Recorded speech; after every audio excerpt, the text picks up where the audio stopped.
ಭ್ರಷ್ಟಾಚಾರದ ವಿಷಯದಲ್ಲಿ ಬಹಳ ಚರ್ಚೆ ಆಗಿದೆ. ಭ್ರಷ್ಟಾಚಾರ ಇವತ್ತು ನಿನ್ನೆ ಇದಲ್ಲ, ಅದು ಬಹಳ ದಿವಸಗಳಿಂದ ನಡೆದು ಬಂದಂಥ ಈ ಭ್ರಷ್ಟಾಚಾರ ವಿಶೇಷವಾಗಿ ನನ್ನ ಇಲಾಖೆ ಬಗ್ಗೆ ಚರ್ಚೆ ಆಗಿದೆ. ಯಾವ್ಯಾವ ವಿಷಯಗಳ ಮೇಲೆ ಆಗಿದೆ ಅಂದರೆ ವರ್ಗಾವಣೆ, ರಿನ್ಯೂವಲ್, ಲೈಸೆನ್ಸ್ ನೀಡುವಿಕೆ, ಇವು ಮೇಜರ್ ಆಗಿ ಮಾಡ್ತಕ್ಕಂಥ ವಿಷಯಗಳು. ಇದರಲ್ಲಿ ಯಾರ್ಯಾರ ಅಬಕಾರಿ ಮಂತ್ರಿಗಳಾಗಿದ್ದಾರೆ ಅದ್ರ ಎಲ್ಲರ ಮೇಲೇನೂ ಇವರು ಆರೋಪ, ಅಸೋಸಿಯೇಷನ್ದವರು ಆರೋಪ ಮಾಡಿದ್ದಾರೆ, ಕೆಲವು ಲೋಕಾಯುಕ್ತಕ್ಕೆ ಮನವಿ ಕೊಟ್ಟಿದ್ದಾರೆ. ಇಂಥವು ನಾನು ಯಾರ್ಯಾರ ಮೇಲೆ ಆಗಿದೆ ಅವತ್ತು ಹೇಳಿದರೆ ಜೆ.ಎಚ್. ಪಟೇಲ್ ಸಾಹೇಬ್ರು ಇದ್ದಾಗ ಆಯಿತು, ರೇಣುಕಾ ಸಾಹೇಬರು ಸಣ್ಣದ ನವೀಕರಣದಲ್ಲಿ ಕಿಕ್ ಬ್ಯಾಕ್ ಅಂತ ಹೇಳಿದರು, ಕಟ್ಟ ಸುಬ್ರಹ್ಮಣ್ಯ ಅವರು ಲೈಸೆನ್ಸ್ನಲ್ಲಿ ವರ್ಗಾವಣೆಯಲ್ಲಿ ಅಂತ ಹೇಳಿದರು, ಬಿಜೆಪಿ ಸರ್ಕಾರದಲ್ಲಿ ಲಾಕ್ಡೌನ್ದಲ್ಲಿ ಹಿಂದಿನಿಂದ ಮಾರಾಟ ಆಗೈತೆ ಅಂತ ಹೇಳಿದರು. ಪ್ರತಿ ಬಾರ್ನಿಂದ ಮಂತ್ಲಿ ಕಲೆಕ್ಟ್ ಮಾಡ್ತಾರೆ. ಇದು ಯಾರು ಮಂತ್ರಿಗಳು ಅಬಕಾರಿಗಳಾಗಿದ್ದಾರೆ ಅವ್ರ ಮೇಲೆ ಆರೋಪನೆ ಇದೆ. ಆರೋಪ ಮಾಡುವವರು ಯಾರು? ಮಾಡುವವರು federation of wine merchant association, ಈ ಸಂಘದವರು ಮಾಡ್ತಾರೆ. ಆ ಸಂಘದ ಬಗ್ಗೆ ನಾನು ಕೇಳಿದೆ ಅಧ್ಯಕ್ಷ, ಅದನ್ನ ಓದಂದ್ರೆ ಓದ್ತಿದ್ದೀನಿ. ಮೇಲ್ಕಂಡ ವಿಷಯಕ್ಕೆ ಸಂಬಂಧಂತೆ federation of wine merchant association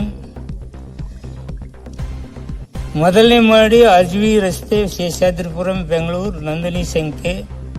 ಈ ಸಂಘದ ಬಗ್ಗೆ ಉಲ್ಲೇಖದ ಪತ್ರ ಈ ಕೆಳಗಂಡಂತೆ ಮಾಹಿತಿಯನ್ನು ಕೋರಿ ಸರಿಯಷ್ಟೇ. ಸಂಘದ ಬಯಲಾಪ್ರತಿ ಲಗತ್ತಿಸಿದೆ. ಸದಸ್ಯರ ಪದಾಧಿಕಾರಿಗಳು ನೋಂದಣಿ ಸಮಯದಲ್ಲಿ ಸದಸ್ಯರ ಪಟ್ಟಿಯನ್ನು ಲಗತ್ತಿಸಿದರು. ಇದು 20 ವರ್ಷ 30 ವರ್ಷದ ಹಿಂದ್ಗಡೆ. ಆದರೆ ಇವಾಗ ಆ ಫೆಡರೇಷನ್ ಅಸ್ತಿತ್ವದಲ್ಲೇನೇ ಇಲ್ಲ.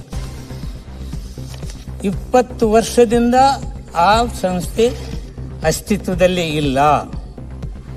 ಅವರು ಯಾವುದೇ ವಾರ್ಷಿಕ ಸರ್ವ ಸದಸ್ಯರ ಸಭೆ ಆಗಿಲ್ಲ, ಕಾರ್ಯಕಾರಿ ಸಮಿತಿ ಚುನಾವಣೆ ಆಗಿಲ್ಲ, ಪ್ರತಿ ವರ್ಷ ಲೆಕ್ಕಪತ್ರದ ಆಡಿಟ್ ಇಲ್ಲ. ಅದಕ್ಕೆ ಸಂಘವು ಕಲಂ 11, 12, 13 ಉಲ್ಲಂಘಿಸಿರುವುದರಿಂದ ಸದರಿ ಸಂಘವು ಪ್ರಸ್ತುತ ಚಾಲ್ತಿಯಲ್ಲಿಲ್ಲ. ಈ ಸಂಘದವರ ಆರೋಪ ಯಾರ್ಯಾರ ಮೇಲೆ ಮಾಡಿದ್ದಾರೆ ಅಂದರೆ, ಎಷ್ಟು ಮಂದಿ ನಾವು ಅಬಕಾರಿ ಮಂತ್ರಿಗಳಾಗಿದ್ದಾರೆ ಅವರೆಲ್ಲರ ಮೇಲೆ ಮಾಡಿದ್ದಾರೆ, ನನ್ನ ಮೇಲೇನು ಮಾಡಿ. ಎಲ್ಲಿ ಅಂದರೆ ನೀವು ಏನಿಗೆ ಹೇಳಿದ್ರಲ್ಲ, ಇಷ್ಟು ದೊಡ್ಡದಾಗಿ ಎಲ್ಲರ ಮುಂದೆ ಮಾತಾಡಿ. ಹಾಗಿದ್ರೆ ಈ ಪ್ರಜಾಪ್ರಭುತ್ವ ವ್ಯವಸ್ಥೆಯಲ್ಲಿ ನಮಗೆ ಅಧಿಕಾರ ಸಿಕ್ಕಾಗ ಈ ಭ್ರಷ್ಟಾಚಾರವನ್ನು ಕಡಿಮೆ ಮಾಡೋದು ಅಥವಾ ಹತ್ತಿಕ್ಕುದು ಅಥವಾ ತೆಗೆದು ಹಾಕುವುದು ಏನಾದರೂ ಒಂದು ಮಾಡಬೇಕಲ್ಲ. ಇಲ್ಲಿವರೆಗೆ ಇವ್ರು ಏನು ಮಾಡಲೇನೇ ಇಲ್ಲ. ಆದರೆ ನಾನು ಅಧಿಕಾರಕ್ಕೆ ಬಂದ ನಂತರ ಅಧ್ಯಕ್ಷರೇ, ಅಬಕಾರಿ ಇಲಾಖೆಯಲ್ಲಿ ವರ್ಗಾವಣೆಯಲ್ಲಿ ದಂಧೆ ನಡೀತಾ ಇದೆ, ಹಣ ಲೂಟಿ ಆಗ್ತಿದೆ ಅಂತ ಹೇಳಿದ್ರಲ್ಲ, ಅದಕ್ಕೆ ನಾನೇನು ತಂದೆ, ಸರಳೀಕರಣ ಮಾಡಿ ಕೌನ್ಸಿಲಿಂಗ್ ತಂದೆ. ನೋಡಿ ಎಲ್ಲಿ ದಂಧೆ ನಡೀತಾ ಇದೆ,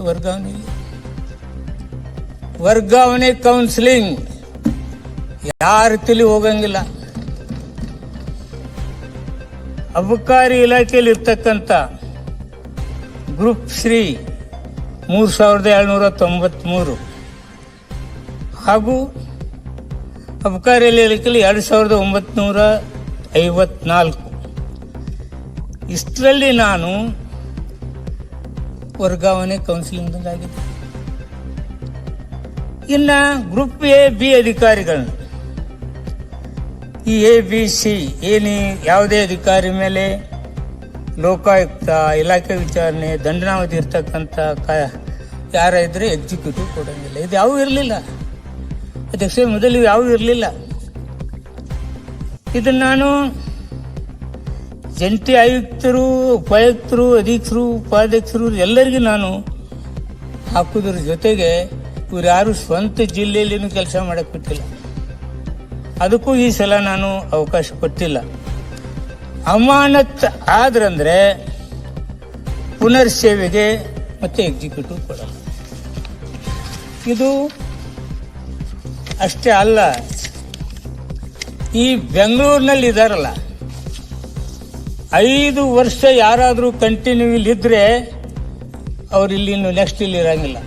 ಕಿತ್ತಾಕಿದ್ರು ಎಷ್ಟೋ ವರ್ಷದಿಂದ ಇದ್ದಾರೆ, 20 ವರ್ಷ 30 ವರ್ಷ ಅವರೇ ಬೀಡ್ ಬಿಟ್ಕೊಂಡು ಕೂತ್ಕೊಂಡಿದ್ರು.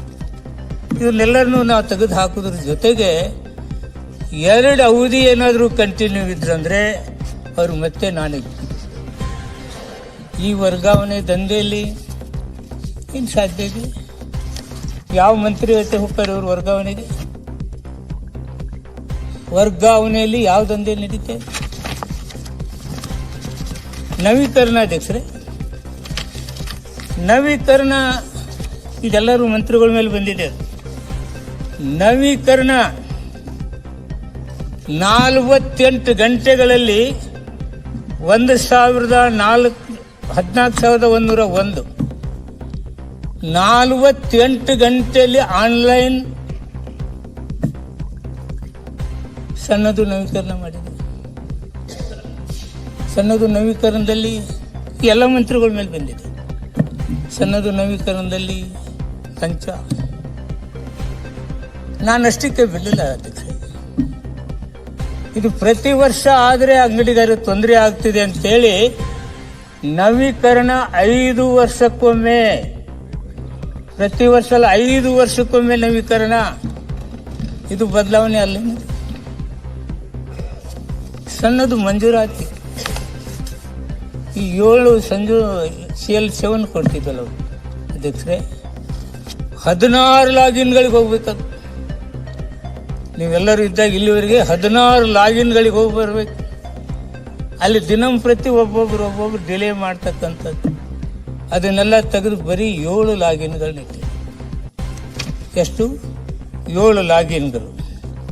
ಅವ್ರು ಯಾರ್ಯಾರಂದ್ರೆ 16ರಲ್ಲಿ ಅಬಕಾರಿ ನಿರೀಕ್ಷಕರು, ಉಪಾಧೀಕ್ಷಕರು, ಉಪ ಆಯುಕ್ತರು, ಜಿಲ್ಲಾಧಿಕಾರಿಗಳು, ಅಬಕಾರಿ ಆಯುಕ್ತರು, ವಿಷಯ ನಿರ್ವಾಹಕರು, ಕಚೇರಿ ಅಧೀಕ್ಷಕರು, ಅಬಕಾರಿ ಉಪಾಧೀಕ್ಷಕರು, ಉಪಕಾರಿ ಅಧೀಕ್ಷಕರು, ಉಪಕಾರಿ ಉಪ ಆಯುಕ್ತರು, ಹೀಗೆ 16 ಜನ.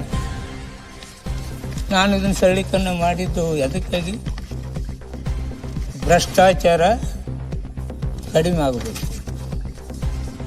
ಅಧಿಕಾರಿ ಲೆವೆಲ್ದಲ್ಲಿ ಇರುತ್ತೆ, ನಾನೆಲ್ಲ ತಿಳಿದಲ್ಲಿ. ಇನ್ನು ಯಾರು ಇವ್ರ ಅಧಿಕಾರದೊಳಗೂ ಇನ್ನೊಬ್ಬರ ಅಧಿಕಾರದಾಗ ಏನೋ ನಮ್ಮಲ್ಲಿ ಲಂಚಾವತಾರ ಅಧಿಕಾರಿಗಳು ಮಾಡಿಲ್ಲ ಅಂತ ನಾನು ಹೇಳಲಿಕ್ಕೆ ಹೋಗೋದಿಲ್ಲ. ಆದರೆ ಬದಲಾವಣೆ ತರಬೇಕಲ್ಲ.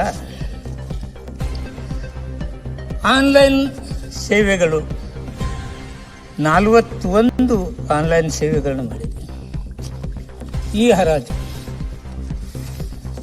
ಹರಾಜು ಯಾವ ಸನ್ನದ್ಧಗಳು ನವೀಕರಣ ಆಗಿಲ್ಲ ಅವುಗಳನ್ನ ಈ ಹರಾಜು ಮುಖಾಂತರ ನಾವು ನವೀಕರಣ ಮಾಡಬೇಕು. ಎದಕ್ಕೆ ಮಾಡಬೇಕು?